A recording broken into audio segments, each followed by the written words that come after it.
الحمد لله نحمده ونصلي ونسلم على رسوله الكريم.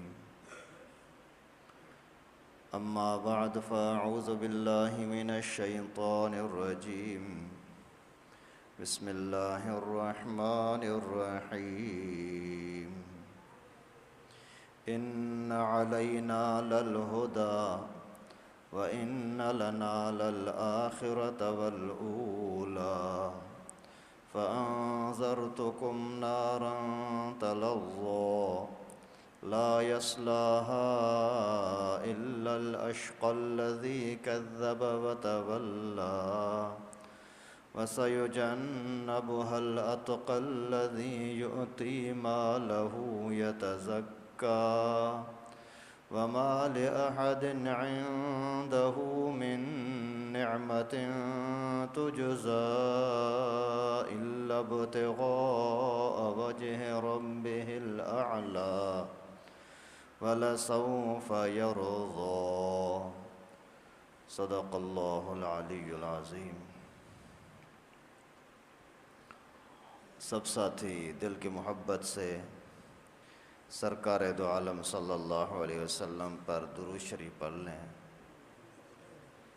اللہم صلی علی محمد وعلی آل محمد کما صلیت علی ابراہیم وعلی آل ابراہیم انک حمید مجید. اللہم بارک علی محمد وعلی آل محمد کما بارکت علی ابراہیم وعلی آل ابراہیم انک حمید مجید. سورہ اللیل کا درس چل رہا ہے. گزشتہ درس کے اندر اسی سورت کی 11 آیتوں کا ترجمہ اور تفسیر آپ کے سامنے رکھا تھا، اور ابھی 10 آیتیں میں نے آپ کے سامنے تلاوت کی. گزشتہ آیتوں کے اندر اللہ رب العالمین نے جنتی لوگوں کی بھی 3 نشانیاں، جہنمی لوگوں کی بھی 3 نشانیاں بیان فرمائی تھیں. اور ابھی جو آیتیں میں نے آپ کے سامنے تلاوت کی، ان کے اندر اللہ رب العالمین فرماتے ہیں کہ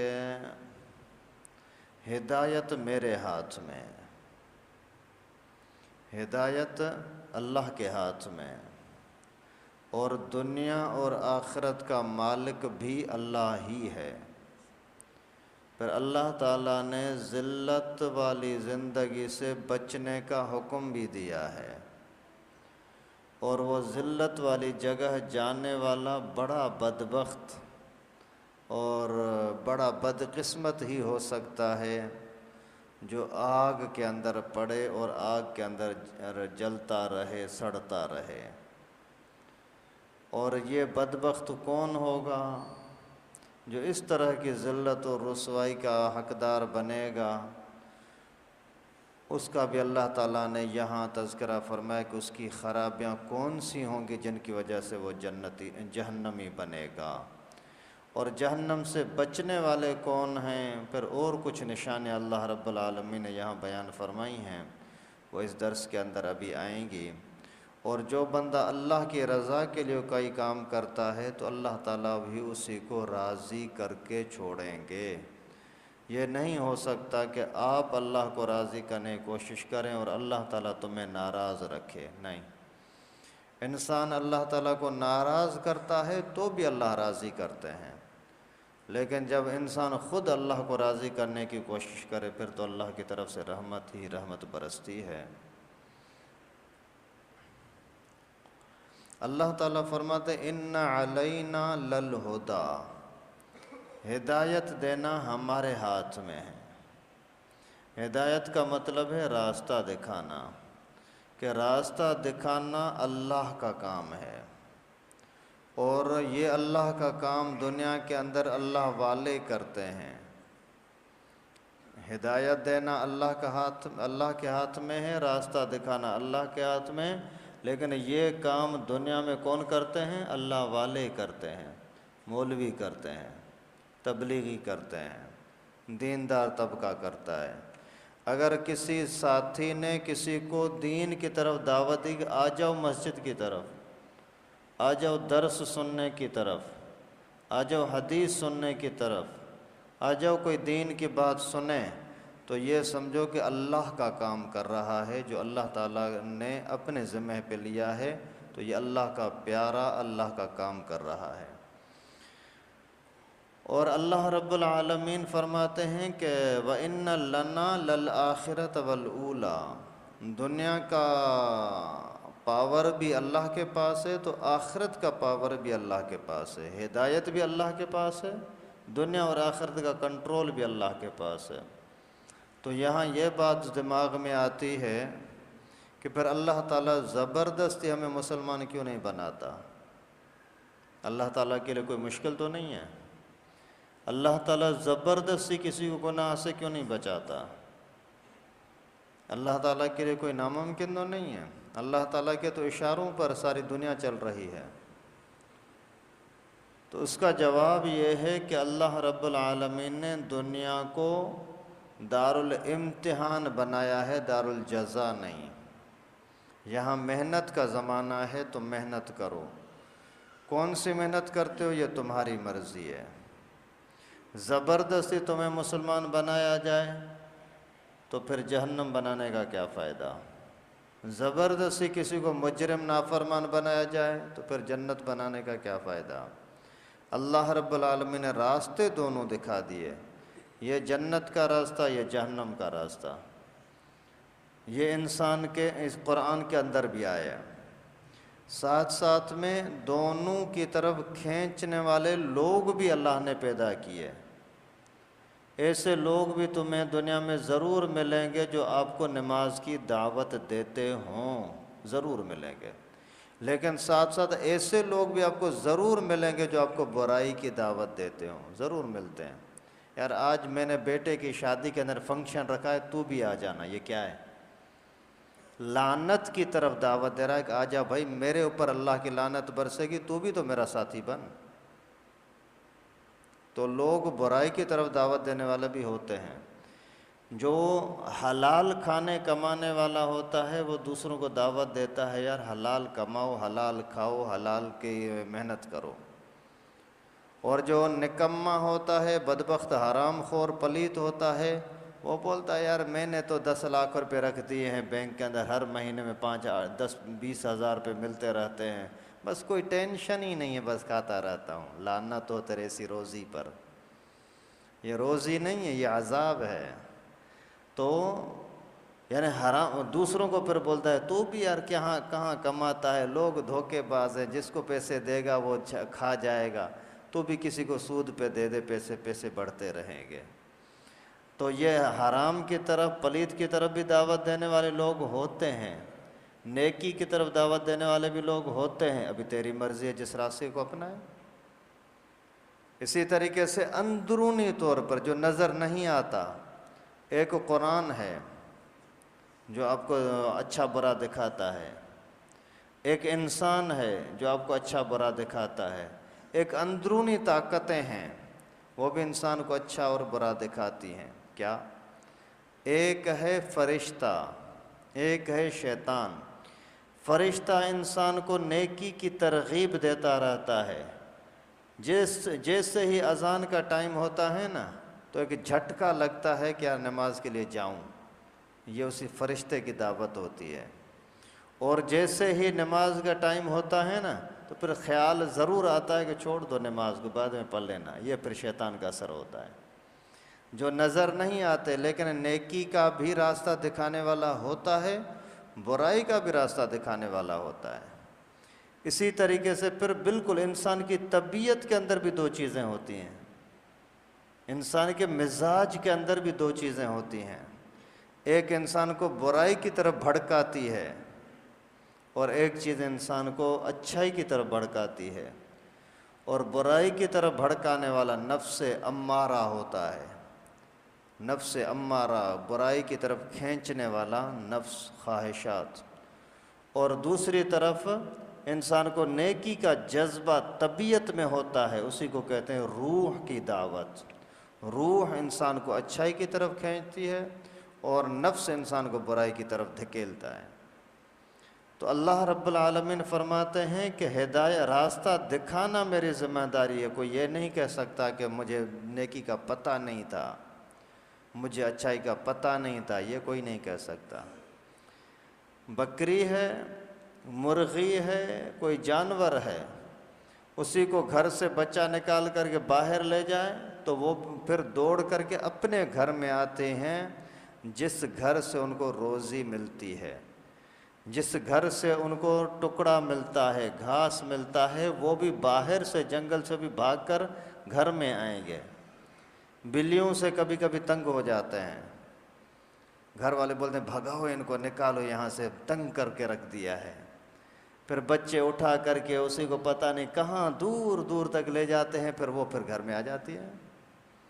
یعنی ایک جانور ہے بے عقل، بے وقوف، بے سمجھ، اس کو بھی اتنی ہوش ہے، اتنی سمجھ ہے کہ مجھے اس گھر میں رہنے کی وجہ سے ان لوگوں کے ساتھ میری محبت ہو گئی ہے، مجھے یہاں سے روزی روٹی ملتی ہے، میں یہاں رہوں، صحیح ہے۔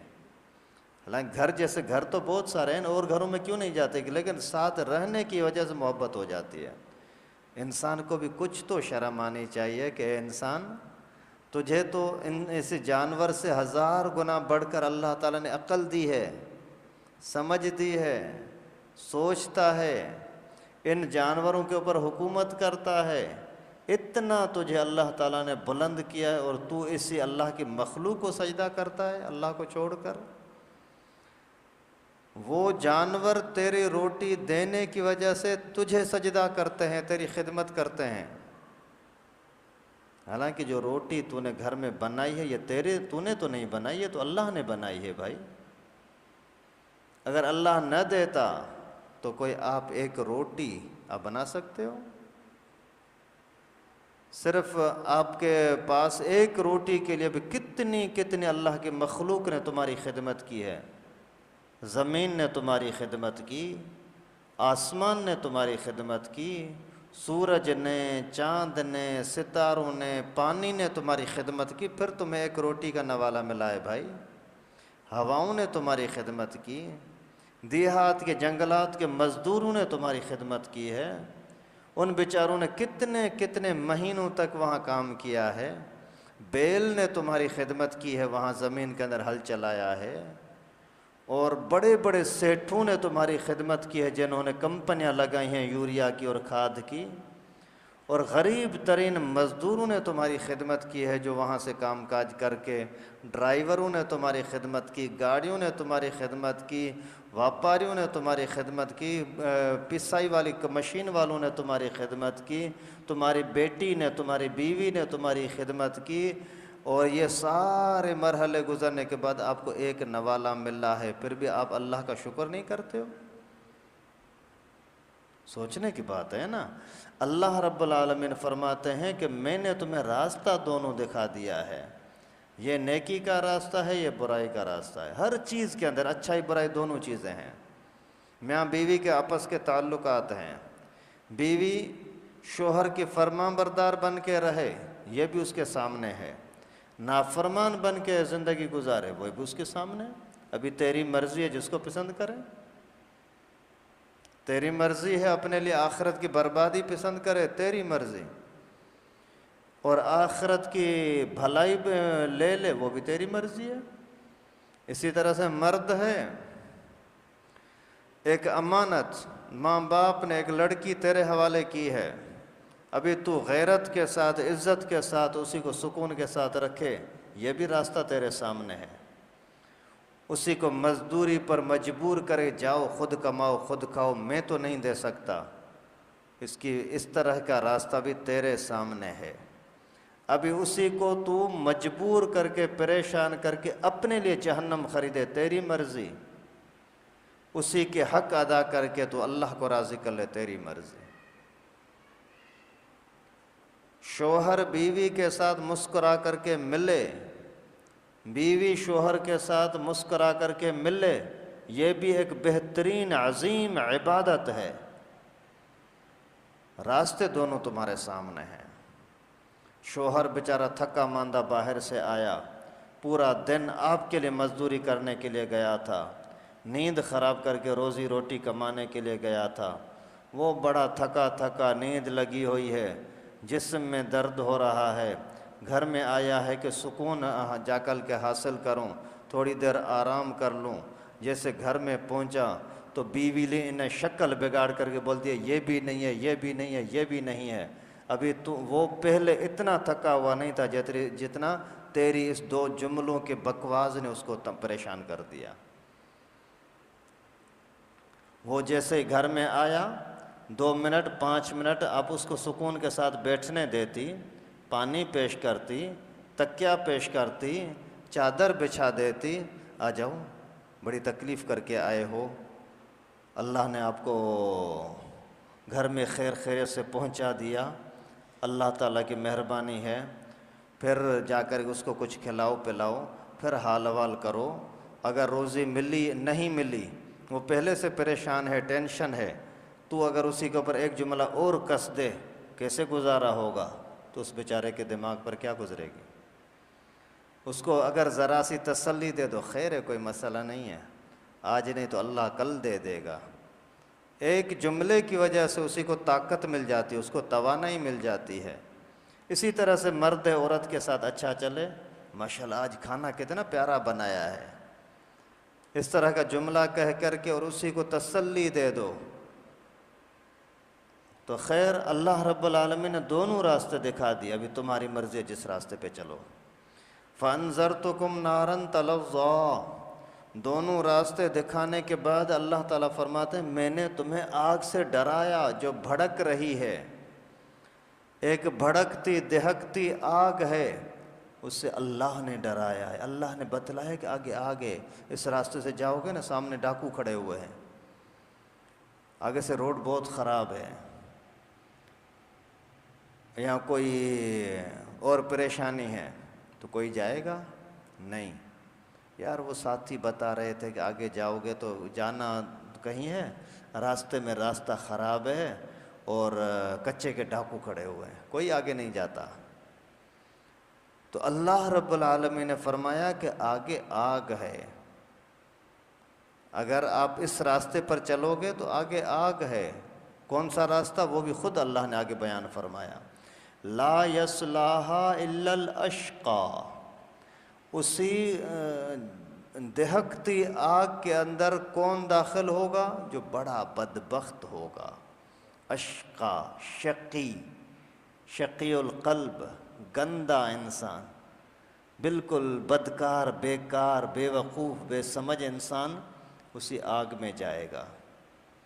اگر پتہ نہ ہو اور کوئی گر جائے، یہ اتنا بڑا عجیب نہیں ہے، پتہ ہو کہ آگ ہے پھر بھی کوئی گرے تو اس سے بڑا کوئی بے وقوف ہوگا۔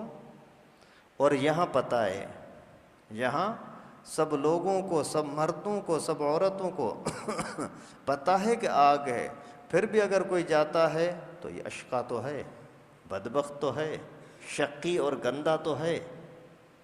اللہ تعالیٰ فرماتے ہیں فَانذَرْتُكُمْ نَارًا تَلَظَّىٰ لَا يَصْلَاهَا إِلَّا الْأَشْقَىٰ، کون ہے اشقا؟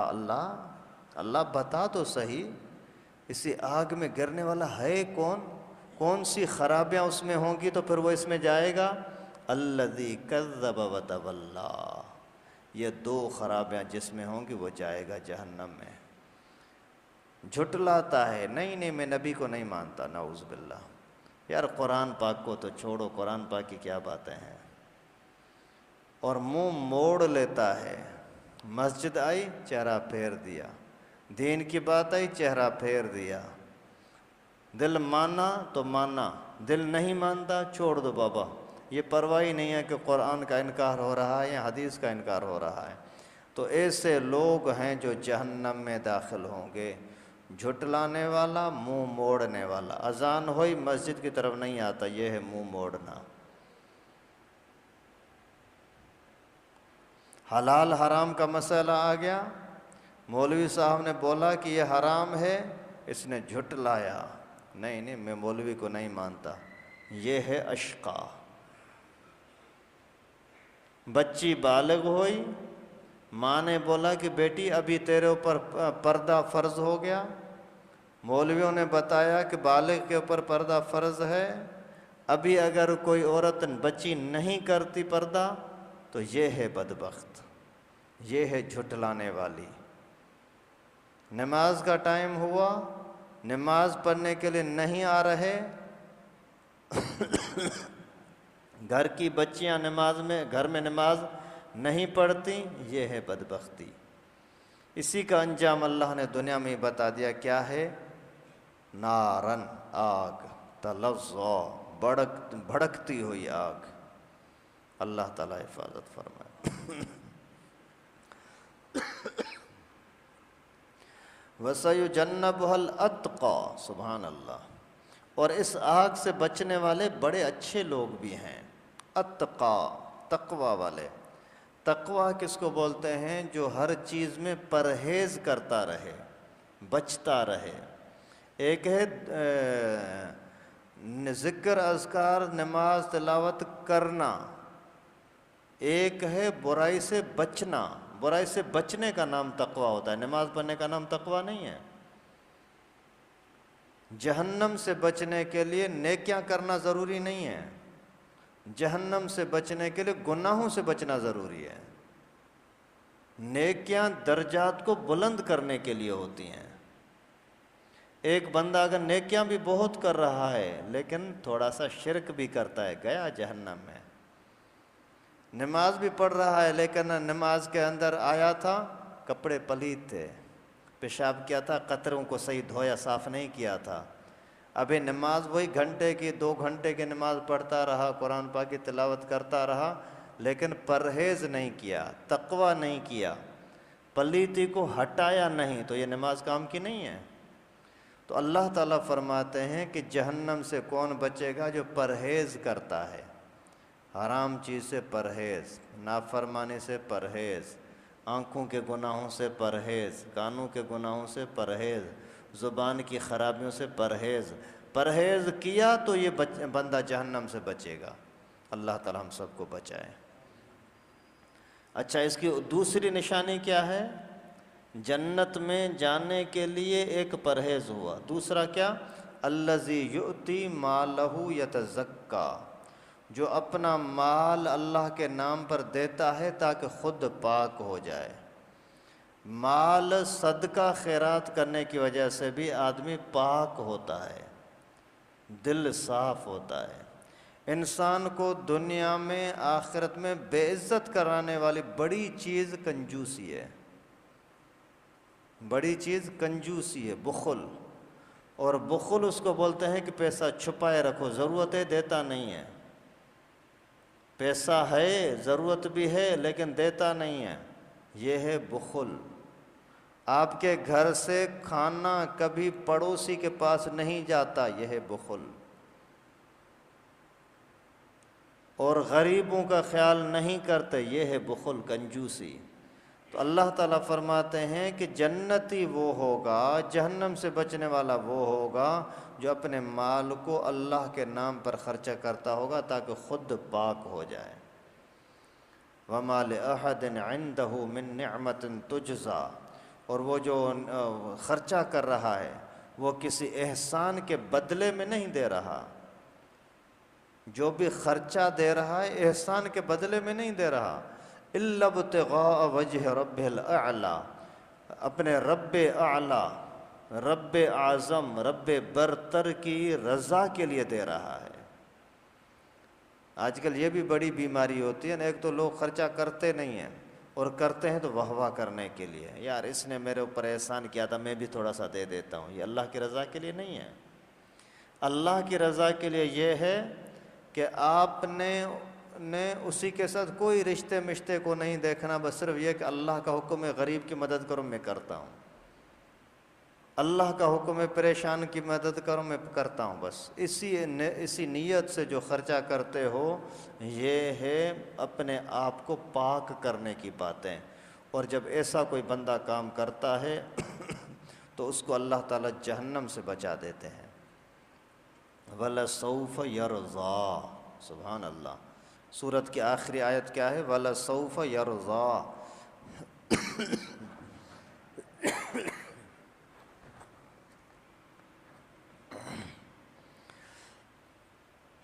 کہ ایسے بندے کو جو پرہیزگاری بھی کرتا ہے اور جھٹلانے سے بھی بچتا ہے اور منہ بھی نہیں موڑتا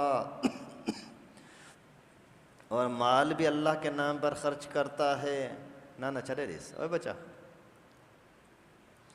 تو ایسے بندے کو اللہ رب العالمین اتنا دیں گے کہ یہ خود راضی ہو جائے گا.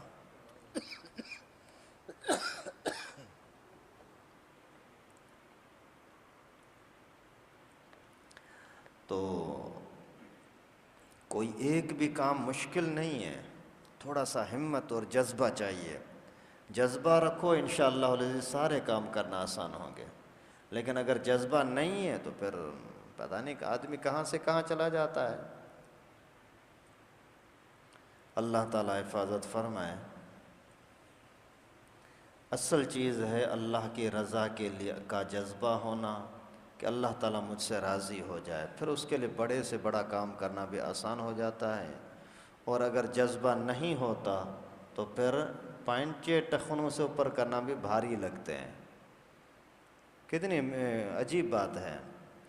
اگر جذبہ ہے اللہ کے رضا کا تو گھر کو چھوڑ کر کے چلے میں 4 مہینے میں جہاد میں جان دینے کے لیے چلا جانا بھی آسان لگتا ہے. لیکن اگر جذبہ نہیں ہے تو سر پر ٹوپی رکھنا بھی بھاری لگتا ہے. ظلم ہے کیا یار. پھر اللہ تعالیٰ کی طرف سے پریشانیاں بھی آتی ہیں.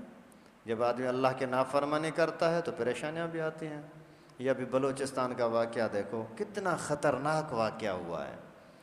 اپنے بھائی نے بھائیوں کے سامنے، گاؤں والوں کے سامنے اپنے بہن کو گولیوں کے ساتھ مارا ہے. کون یہ چاہے گا کہ میں اپنے بہن کے اوپر ہاتھ اٹھاؤں؟ کوئی ذرہ برابر عقل رکھنے والا بندہ ایسا کام کر سکتا ہے؟ نہیں. لیکن کیوں ہوا ہے؟ اللہ کی نافرمانی کی وجہ سے. اسی بھائی کے گولیاں مارنا یہ ناجائز ہے، لیکن جس وجہ سے ماری وہ وجہ بھی تو دیکھنا چاہیے نا. اسلام کے دشمن میڈیا نے تو اس کو بہت زیادہ اچھالا کہ یہ گندے لوگ، یہ ایسے لوگ، یہ ایسے لوگ، یہ وحشی ہیں، درندے ہیں. لیکن جو بچی نے، لڑکی نے جو غلطی کی ہے اسی کو بھی تو سوچو. 4 بچوں کی ماں ہے اور شادی شدہ ہے، شوہر بھی زندہ ہے، طلاق بھی نہیں ملی اور طلاق دے بھی نہیں رہا.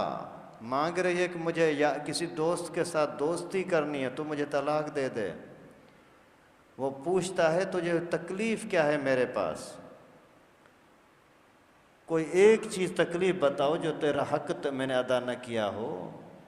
تیرے جانے کی وجہ سے میرے بچوں کا کیا ہوگا؟ وہ کہاں دربدر ہوں گے، کہاں دھکے کھائیں گے. لیکن بولتی ہے کہ نہیں مجھے طلاق دے.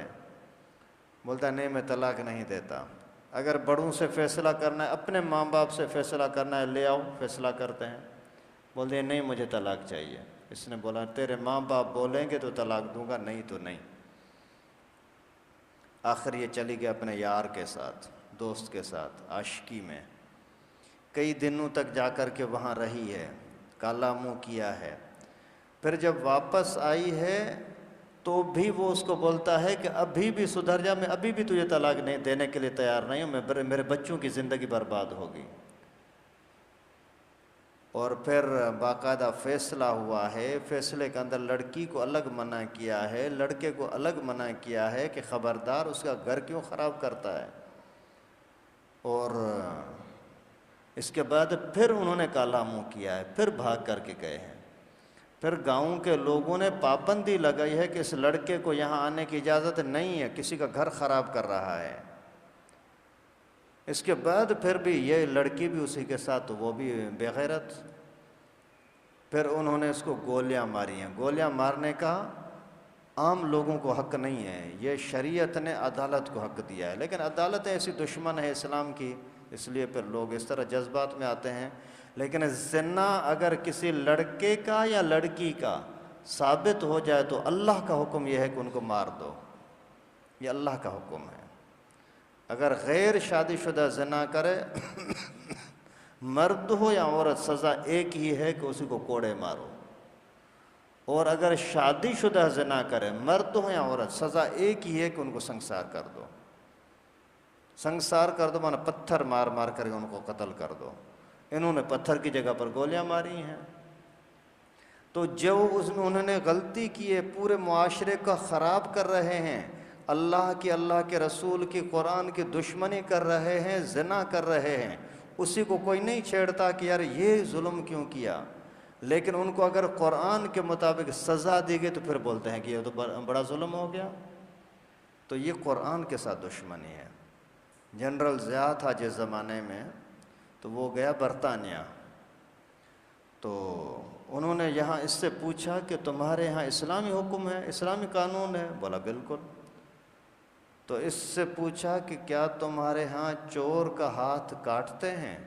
اسلامی حکم میں تو یہی السارق والسارقۃ فاقطعوا ایدیہما، چور کا ہاتھ کاٹ دو۔ تو اس ظالم نے بولا کہ یہ مسخرہ پن ہمارے پاس نہیں چلتی۔ اللہ اکبر، کیا بکواس کی!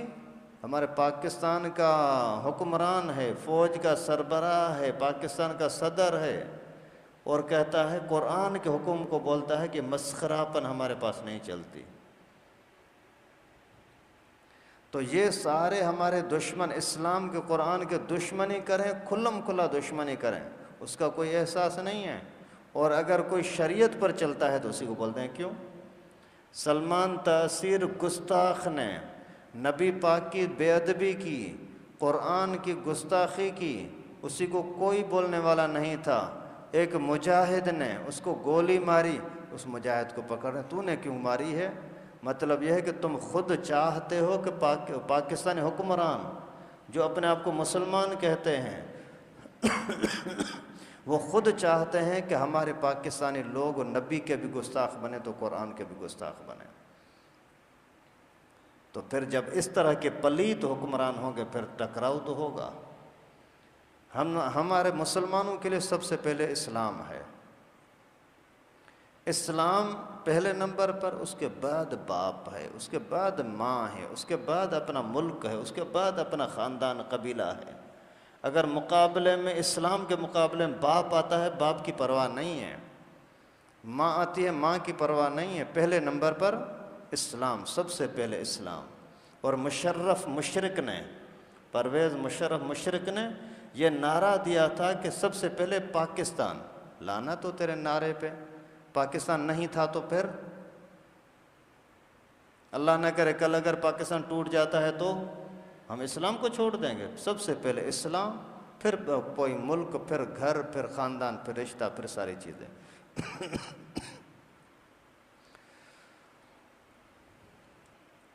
اور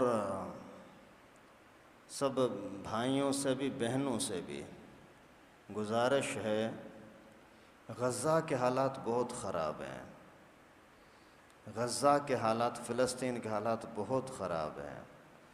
ان بیچاروں کے لیے دعائیں کریں اور بائیکاٹ کریں، سخت ترین بائیکاٹ کریں، جتنے قدر کر سکتے ہو۔ کوئی ایک بھی چیز ان ظالموں کی آپ نہ خریدیں۔ اس کے اندر بھی حکمرانوں کی غداری ہے، ورنہ وہاں کی چیزیں یہاں بکتی کیسے ہیں، آتی کیسے ہیں، کیوں آتی ہیں؟ یہ ان کا کام ہے نا، روکیں، نہیں روکتے۔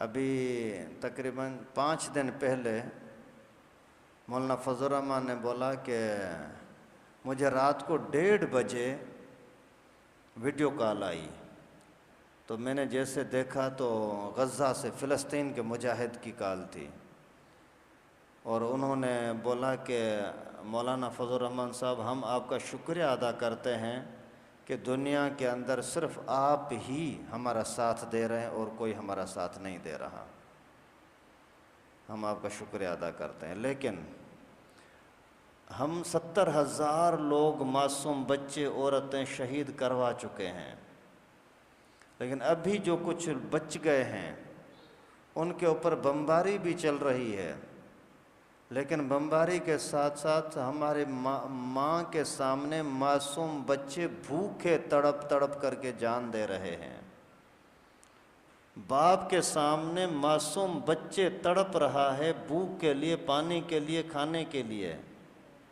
ایسے عالم کے اندر آپ اپنے حکومتوں پر اتنا تو دباؤ ڈالو کہ ہمیں بھوک سے تو نہ ماریں کم از کم ہمارے بچوں کو۔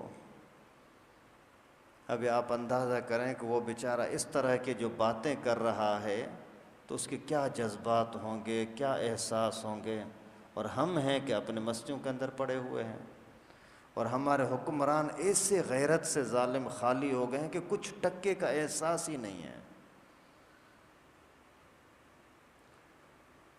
ابھی امریکہ نے کہا ہے کہ افغانستان کے چیف جسٹس کو اور جو سپریم کمانڈر ہے ان کو پکڑ کر کے اور عالمی عدالت میں پیش کیا جائے۔ افغانستان کے جو اسلامی حکومت ہے اس کے اسلامی حکومت کے سربراہ کو اور چیف جسٹس کو پکڑ کر کے اور عالمی عدالت میں امریکہ میں پیش کیا جائے۔ جرم کیا ہے؟ جرم یہ ہے کہ وہ عورتوں کو اسکول اور کالج کی تعلیم بغیر پردے کے کرنے کی اجازت نہیں دیتے۔ وہ کہتے ہیں کہ پردے میں جاؤ، یہ کہتے ہیں نہیں بغیر پردے کے جائیں۔ ابھی آپ اندازہ کریں کہ ان کو، امریکہ کو، یہودیوں کو، عیسائیوں کو مسلمانوں کی تعلیم کا اتنا احساس ہے کہ ان کو جو لوگ گھر سے باہر تعلیم کے لیے نہیں جانے دیتے ان کو پکڑو۔ اللہ کی کروڑیں لعنت ہو خبیث پلید تمہارے اوپر کہ یہ جو بچے وہاں کٹ رہے ہیں یہ تمہیں نظر نہیں آ رہے؟ یہ عورتیں جو کٹ رہی ہیں یہ تمہیں نظر نہیں آ رہی؟ اتنی وہ کھلم کھلا اسلام کی دشمنی کر رہا ہے، اس کے باوجود مسلمان حکمران ہے کہ اس کی چمچا گیری میں لگے ہوئے ہیں۔ تو ایسے عالم کے اندر اگر مسلمان غیرت ایمانی نہیں کریں گے تو یہ کٹتے رہیں گے، پستے رہیں گے۔ اللہ تعالیٰ سے دعائیں کرو، اپنے بچوں کو یہ جذبہ دلاؤ کہ کبھی بھی اگر علماء نے حکم دیا تو ہم اسلام کی حفاظت کے لیے، ختم نبوت کے لیے، قرآن کے لیے، اسلام کے دشمنوں کے ساتھ لڑنے کے لیے تیار ہیں، بھلے کٹ جائیں مر جائیں۔ یہ جذبہ اگر ہمارے اندر آ جائے تو انشاءاللہ کسی کافر کو جرأت نہیں ہوگی کہ ہمارا مقابلہ کرے۔ اللہ تعالیٰ سے دعا ہے کہ اللہ پاک ہمارے حال پر رحم فرمائے۔ اللہ تعالیٰ ہم سب کو قرآن پاک پڑھنے کی، سمجھنے کی توفیق نصیب فرمائے۔